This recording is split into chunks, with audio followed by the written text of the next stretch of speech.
नमस्कार, मैं हूं नीलू। तो बिहार विधानसभा चुनाव में 202 सीट लाने वाले राष्ट्रीय जनतांत्रिक गठबंधन के लिए आज का दिन बेहद ऐतिहासिक रहा। गांधी मैदान में नई सरकार का शपथ ग्रहण हुआ और इसमें प्रधानमंत्री नरेंद्र मोदी, केंद्रीय गृह मंत्री अमित शाह और कई केंद्रीय मंत्रियों समेत एनडीए के सभी घटकों के प्रमुख, एनडीए शासित राज्यों के मुख्यमंत्री और बड़े बड़े नेता शामिल हुए। देखिए, कुल मिलाकर 26 लोगों ने, यानी कि 36 जो सदस्य थे, उन्होंने मंत्री पद की शपथ ली है, जिसके इनमें किस किस पार्टी की कितनी भागीदारी रही। जेडीयू की 8, हम की 1, एलजेपी की 2, आरएलएम की 1 है और बीजेपी के 14 इसमें मंत्री शामिल रहे, जिन्होंने नीतीश कुमार के साथ शपथ ली है। अब नाम सिलसिलेवार ढंग से अब आपको बता देते हैं। तो नीतीश कुमार, सम्राट चौधरी, विजय कुमार सिन्हा, विजय कुमार चौधरी, ब्रिजेंद्र प्रसाद यादव, श्रवण कुमार, मंगल पांडे, दिलीप कुमार जायसवाल, अशोक चौधरी, इसके अलावा श्रीमती लेसी सिंह, मदन सहनी, नितिन नदीन, राम कृपाल यादव, संतोष कुमार सुमन, सुनील कुमार, मोहम्मद जमा खान, इसके अलावा संजय सिंह टाइगर, इसके अलावा अरुण शंकर प्रसाद, सुरेंद्र मेहता, नारायण प्रसाद, श्रीमती एम निषाद, लखेंद्र कुमार रोशन, सुश्री श्रेयसी सिंह, प्रमोद कुमार, संजय कुमार, सज्जन कुमार सिंह और दीपक प्रकाश इसमें शामिल है। तो आप देखें, इन लोगों ने आज शपथ ली है और नीतीश कुमार के अलावा ये सारे लोग शपथ ले चुके हैं। अब किसको कौन सा पोर्टफोलियो मिलेगा वो भी बहुत जल्द तय हो जाएगा। हालांकि देखिए, कल जिस तरह से अमित शाह पहुंचे थे पटना और उसके बाद जेडीयू, बीजेपी और तमाम जो सहयोगी दल थे, उनके साथ बैठक हुई। उसके बाद पता चल गया कि किसको कौन सा पोर्टफोलियो मिलेगा। इसलिए किसी तरह की कोई संशय, किसी भी स्थिति की इसमें अब कोई दिक्कत है ही नहीं। तो किसको कौन सा पोर्टफोलियो मिलेगा, लेकिन 26 मंत्रियों ने अपना शपथ ग्रहण अब कर लिया है। अब देखना होगा कैसे कैसे कौन कौन किस किस विभाग को संभालते हैं। और देखिए, बड़ी चुनौती अब एनडीए गवर्नमेंट की बिहार में रहने वाली है, क्योंकि जिस तरह के वादों के साथ वो जनता के बीच में गई थी, उसे पूरा करने का एक बड़ा भार अब जेडीयू, बीजेपी और उनके सहयोगी दलों पर रहेगा।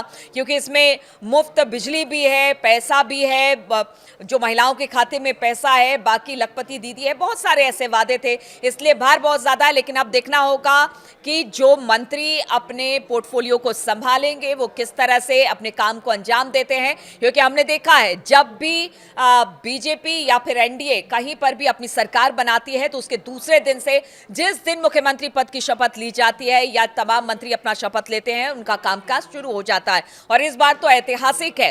पटना का गांधी मैदान अपने आप में बहुत ऐतिहासिक है, इसलिए ऐतिहासिक हमेशा कहा जाता है, ऐतिहासिक गांधी मैदान, क्योंकि यहां से कई आंदोलन हुए। इस आंदोलन में से एक आंदोलन में मुख्यमंत्री नीतीश कुमार भी शामिल थे। और उसके बाद आज देखिए, वो 10वीं बार मुख्यमंत्री पद की शपथ ले रहे हैं गांधी मैदान से। ये अपने आप में एक रिकॉर्ड है। और अगर 5 साल वो अपना पूरा कार्यकाल चला लेते हैं, तो वो टॉप 3 मुख्यमंत्री में देश में शामिल हो जाएंगे, जो सबसे ज्यादा शासन करने वाला कोई मुख्यमंत्री किसी राज्य का होगा। तो अब देखिए, ऐतिहासिक पल, ऐतिहासिक दिन और इतिहास मुख्यमंत्री नीतीश कुमार ने भी रच दिया है 10 बार मुख्यमंत्री पद की शपथ को लेकर। लेकिन चुनौती बड़ी है, पोर्टफोलियो भी सबको दे दिए गए हैं। अब देखना होगा कैसे कैसे कौन सा पदभार कौन ग्रहण करता है, कौन सा मंत्रालय किसको मिलता है। लेकिन आज का दिन एनडीए के लिए, जेडीयू के लिए, बीजेपी के लिए और खास तौर पर उनके सहयोगी दलों के लिए बहुत अहम है। क्योंकि आज प्रधानमंत्री खुद मंच पर हैं, अमित शाह खुद मंच पर हैं और जो जोड़ी थी नीतीश और मोदी की, वो जबरदस्त तरीके से हिट हुई। इसलिए कहा जा रहा है कि आज जिस तरह से प्रदर्शन हो रहा है, एक शक्ति प्रदर्शन के तौर पर इस शपथ ग्रहण समारोह को देखा जा रहा है। सत्य निष्ठा से प्रतिज्ञान करता हूँ करता हूँ कि मैं विधि द्वारा स्थापित भारत के संविधान के प्रति सच्ची श्रद्धा और निष्ठा रखूंगा। मैं भारत की प्रभुता और अखंडता अक्षुण्ण रखूंगा।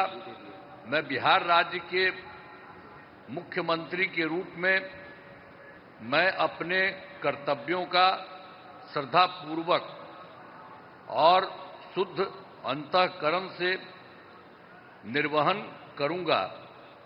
तथा मैं भय या पक्षपात, अनुराग या द्वेष के बिना सभी सरकार के लोगों के प्रति संविधान और विधि के अनुसार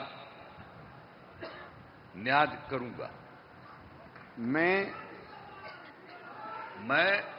नीतीश कुमार सत्यनिष्ठा से प्रतिज्ञान करता हूं कि जो विषय बिहार राज्य के मुख्यमंत्री के रूप में मेरे विचार के लिए लाया जाएगा अथवा मुझे ज्ञात होगा, उसे किसी व्यक्ति या व्यक्तियों को तब से